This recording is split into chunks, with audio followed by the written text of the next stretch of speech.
Hello समस्त को स्वागत आज क्लास को आज क्लास रे आम आलोचना करवा पत्र पत्रिका संपर्क रे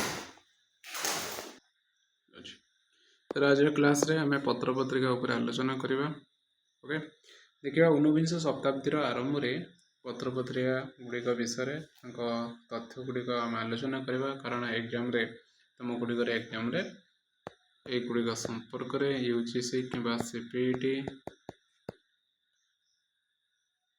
एसएसबी टीजीटी एवं पीजीटी एग्जाम गुड़िक कौन हो तुम यार क्वेश्चन गुड़िक आसूँ ठीक अच्छे तो आम या क्वेश्चन आलोचना करवा जदि मैंने या भितर कौन प्रिपरेशन करवा चाहो तेल भल भाव प्रिपरेशन करवा चाहो एग्जाम ताले ये नंबर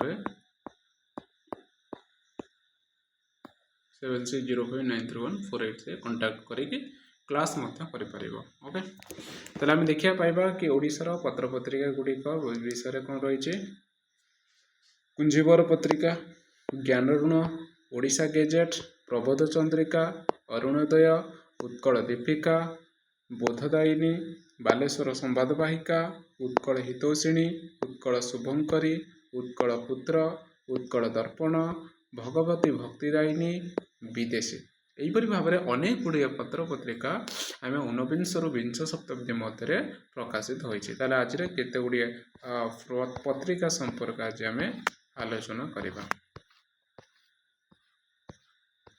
प्रथम देखा आम ज्ञान ऋण पत्रिका संपर्क देखा एवं कुजीवर पत्रिका विषय आलोचना करिया प्रथम कुजीवर पत्रिका हूँ संपादक होती साधु सुंदर दास एवं यार समय हूँ 1826 मसीह तेणु कटक 14 रु यह प्रकाशित हुए तेणु यह हूँ एक हाथ लेखा पत्रिका आगुरी कौन होता आमर प्रिंटिंग प्रेस नाला आमर से कौन होता हाथ लेखा जाकि प्रकाशित करा जाउतला तालपत्र और हरिताल कागज व्यवहृत होता ये लिखापी एवं आम सटन 1826 नवेम्बर मासरे कुजीवर पत्रिकार इंग्रेज अनुवाद करी लंडन पठाइथिले एवं यार संपादन सहसंपादन थिले कुजीवर गंगाधर षडंगी एवं रामचंद्र जी जाचक तेणु प्रकाशित विषय गुड़िया कौन रही कुजीवर पत्रिकार राजनीति धर्मनीति समाज संस्कार और ख्रीष्ट संबंधी दार्शनिक प्रश्न और समूह उत्तर परिष्कार भाव में बुझाई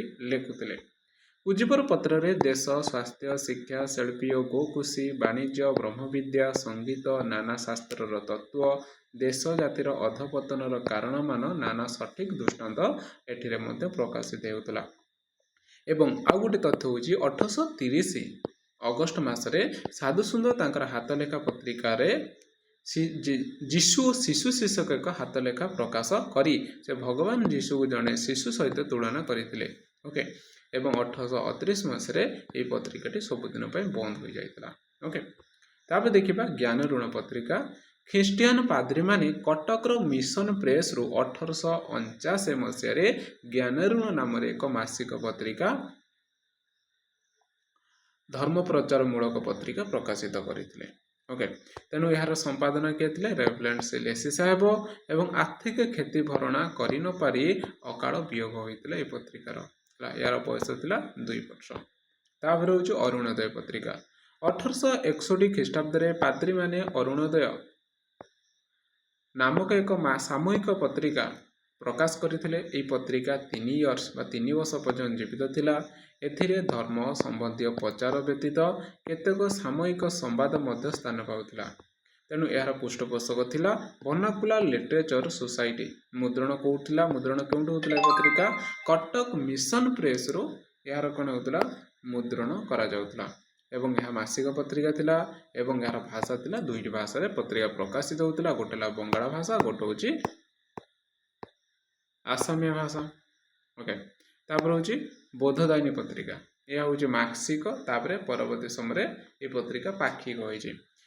बोधदायिनी पत्रिका 1868 मसीह स्थान होची बालेश्वर ଏବଂ ଏହା କେଉଁ ଧରଣ ପତ୍ରିକା? ଏହା ହେଉଛି ସାହିତ୍ୟିକ ପତ୍ରିକା। ଏଟା ବି ମଧ୍ୟ ମନେ ରଖିବ, ତାଙ୍କର ପତ୍ରିକା ଗୁଡ଼ିକ ଏଠାରେ ସାହିତ୍ୟିକ ପତ୍ରିକା କି ସାମ୍ବାଦିକ ପତ୍ରିକା କି ଗବେଷଣା ପତ୍ରିକା କି କେଉଁ ଧରଣ ପତ୍ରିକା ତାକୁ ମଧ୍ୟ ତମେ କ'ଣ ଏଥିରେ ଲେଖିବାକୁ ପଡ଼ିବ। ତେଣୁ ଫକୀରମୋହନଙ୍କ ଲଛମନିଆ ଏଇ ବାଲେଶ୍ୱର ବୌଦ୍ଧଦାନୀ ପତ୍ରିକାରେ ପ୍ରକାଶିତ ହୋଇଥିଲା। ତେଣୁ ଏଠାରେ କେଉଁ ପ୍ରେସ୍ରୁ ପ୍ରକାଶିତ? ଉତ୍କଳ ପ୍ରେସ୍ରୁ ଏହା ପ୍ରକାଶିତ ହେଉଥିଲା ଏବଂ ଏହା ସମ୍ପାଦନ ଥିଲେ ଫକୀରମୋହନ ସେନାପତି ଏବଂ ଗୋବିନ୍ଦ ଚନ୍ଦ୍ର ପଟ୍ଟନାୟକ। ତାପରେ ଦେଖିବା ଉତ୍କଳ ହିତୈଷିଣୀ ପତ୍ରିକା। ମସିହା ହେଉଛି 1868, ଆରମ୍ଭ ହେଉଛି 1869 2/16, ଶେଷ ହେଉଛି 11/4/1888। ଠିକ୍ ଅଛି, ଏଇଟା ପୂର୍ଣ୍ଣ ହେଇଥିଲା। ଓକେ, ସ୍ଥାନ ହେଉଛି କଟକ, ସମ୍ପାଦକ ଥିଲା କାଳୀପଦ ବନ୍ଦୋପାଧ୍ୟାୟ ହେଲା। ତାହେଲେ ପ୍ରକାର ହେଉଛି ପାକ୍ଷିକ ପତ୍ରିକା ଥିଲା। ମୁଖପତ୍ର ହେଉଛି କଟକ ସୋସାଇଟି ଆନୁକୂଲ୍ୟରେ ଏହା ପ୍ରକାଶିତ ହେଉଥିଲା। ଭାଷା ଥିଲା 3ଟି ଭାଷାରେ ଏହି ପତ୍ରିକା ପ୍ରକାଶିତ ହେଉଥିଲା, ଇଂରାଜୀ, ଓଡ଼ିଆ ଏବଂ ଦ୍ୱିଭାଷିକ ପତ୍ରିକା। ଏବଂ ପ୍ୟାରୀମୋହନ ଆଚାର୍ଯ୍ୟ ଓଡ଼ିଶା ଇତିହାସ ମଧ୍ୟ ଏହି ପତ୍ରିକାରେ ପ୍ରକାଶିତ ହୋଇଥିଲା। Thank you. ତାହେଲେ ଆଜି ପାଇଁ ଚାପ୍ଟର 1ରେ ଆଜି ପାଇଁ କ୍ଲାସ୍ ଏତିକି। ନେକ୍ସଟ କ୍ଲାସ୍ରେ ଆମେ ନୂଆ ଗୋଟେ ଟପିକ୍ ଧରିକି ଆସିବା ଏବଂ ତା ବିଷୟରେ ମଧ୍ୟ ସବିଶେଷ ଆଲୋଚନା କରିବା। Thank you.